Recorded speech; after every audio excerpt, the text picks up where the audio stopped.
இல்ல ரொம்ப எக்ஸ்ட்ரானரியா இருந்துச்சு. வெற்றிமாறன் எப்பொழுதுமே புது புது அதாவது வந்து ஃபில்ம் மேக்கிங்கே வந்து புதுசா இருக்கும். நாங்க அதுதான் ட்ரை பண்ணிக்கிட்டே இருக்கோம். பட் இது வந்து ரொம்ப புதுசா இருக்கு எனக்கு. நான் ரொம்ப எனக்கு பார்த்து சிலம்பு அண்ட் வெற்றி சிம்பு அண்ட் வெற்றி வந்து ரொம்ப எக்ஸ்ட்ரானரியா இருக்கும். எனக்கு தெரியுது அதில் வந்து இந்த எனக்கு என்ன ஒரு ஃபில்ம் மேக்கரா இன்னொரு ஃபில்ம் மேக்கருடைய என்ன ஆஸ்பயர் பண்ணிருக்காரு, என்ன என்ன பண்ண போறாருன்னு தெரியும். எனக்கு கதையும் தெரியும். எனக்கு ரொம்ப நல்ல கதை, இன்ட்ரெஸ்டிங்கான கதை.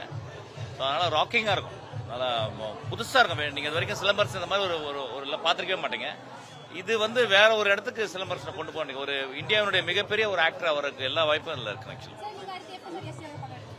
எப்ப வேணா எடுக்கலாமா, இந்த இருக்காரு, அது ஒண்ணுமே பிரச்சனை இல்லை. ரொம்ப நாளா பேசிட்டு இருக்கோம், கதையெல்லாம் சொல்லியாச்சு, ஓகே ஆயிடுச்சு. அது எப்பன்னு பிக்ஸ் பண்ணணும், ப்ரொடியூசர் யாருன்னு பிக்ஸ் பண்ணணும். பிக்ஸ் பண்ண எப்ப வேணா பண்ணலாம். நான் சும்மா ஒரு சீன்ல வந்து ஒரு டீ குடுக்கற மாதிரி இருந்தா கூட நான் நடிப்பேம்மா. வெற்றி கூப்பிட்டு சார் கூப்பிட்டாருன்னா என்ன வேணா பண்ணுவேன். ஆக்சுவலி எனக்கு ஒண்ணுமே இல்லை. நான் முதல்ல டைரக்டர், ஆனா அப்புறம் வெற்றி வந்து என்னுடைய நண்பன், இவர் வந்து என் தந்தையார் மாதிரி. நடிகர்னா நடிக்க போறோம், அவ்வளவுதான், ஒண்ணுமே பிரச்சனை. அதோட மட்டும் இல்ல, இன்றைய தினம் வந்து அனிருத் பிறந்த நாள். இந்த பிறந்த நாளுக்கு அவருக்கு வந்து ட்ரீட் மாதிரி இந்த படம். ஒவ்வொரு ஃப்ரேமும் அப்படி இழைச்சி சிற்பி செதுக்கிற மாதிரி இசையில செதுக்கி இருக்கிறாரு.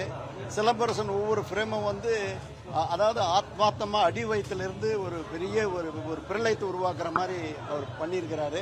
இதுக்கு மூல காரணமே வெற்றிமாறன் விந்தை மனிதர்.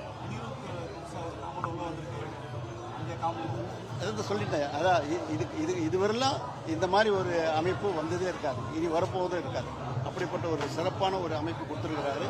நீங்க முன்னோட்டம் பார்க்கும்போதே இதனுடைய ட்ரீட்மெண்ட் தெரியும். வாழ்த்துக்கள்.